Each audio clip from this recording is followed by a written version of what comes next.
tse tse tse tse tse tse tse tse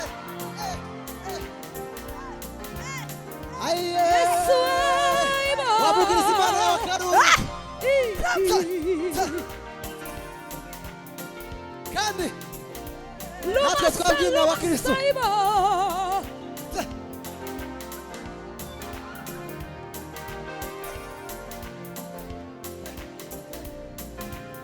waririmbira umuntu muri kumureba mu maso ukamubwira ngo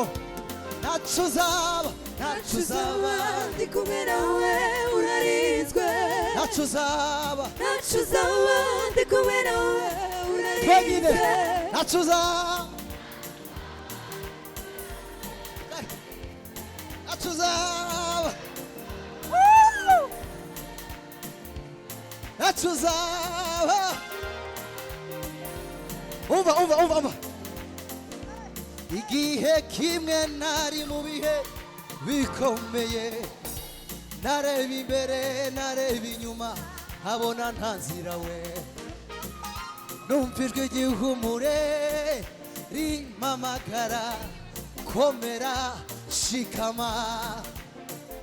witinya ntacyo uzaba ndi kumwe nawe urarinzwe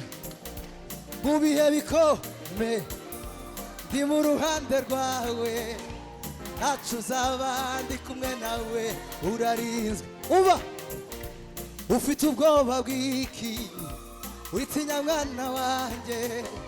ntacyo uzaba ndi kumwe nawe urarinzwe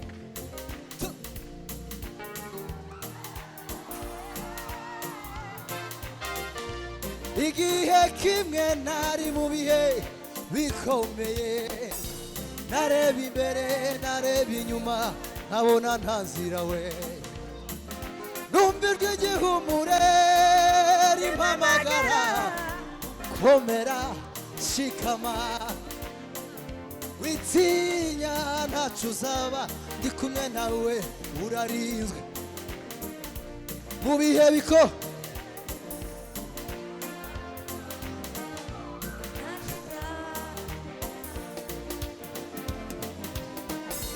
mu bihe bikomeye ndi mu ruhande rwawe ntacyo uzaba ndi kumwe urarinzwe komera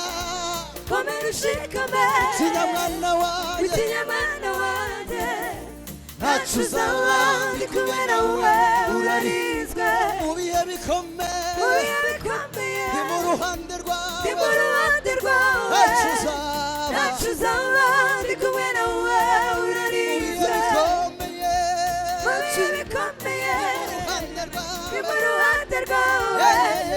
ntacyo uzaba ndi kumwe nawe urarinzwe haleluya haleluya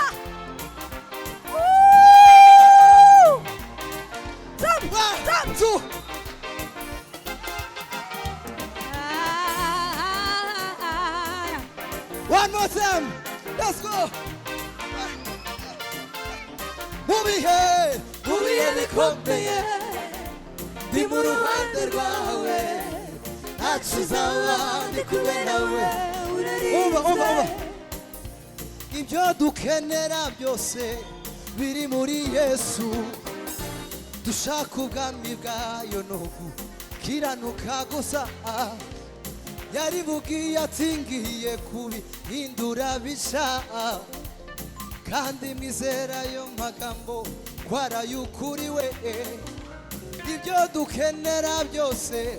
biri muri Yesu dushaka ubwami bwayo no gukiranuka gusa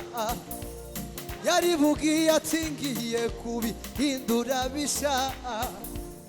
kandi mwizera ayo magambo ko ari ay'ukuri we ibyo dukenera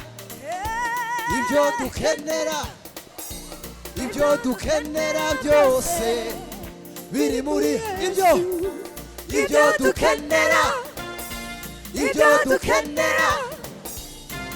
dukenera byose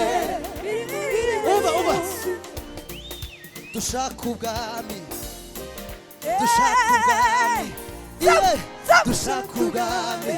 dushake dushaka ubwami dushaka ubwami dushaka ubwami dushaka ubwami dushaka ubwami dushaka ubwami dushaka ubwami dushaka ubwami dushaka ubwami ntacyo uzaba ndi kumwe nawe urarinzwe ntacyo uzaba ndi kumwe nawe urarinzwe ntacyo uzaba ndi kumwe nawe urarinzwe ntacyo uzaba ndi kumwe nawe urarinzwe ntacyo uzaba ndi kumwe nawe urarinzwe ntacyo uzaba ndi kumwe nawe urarinzwe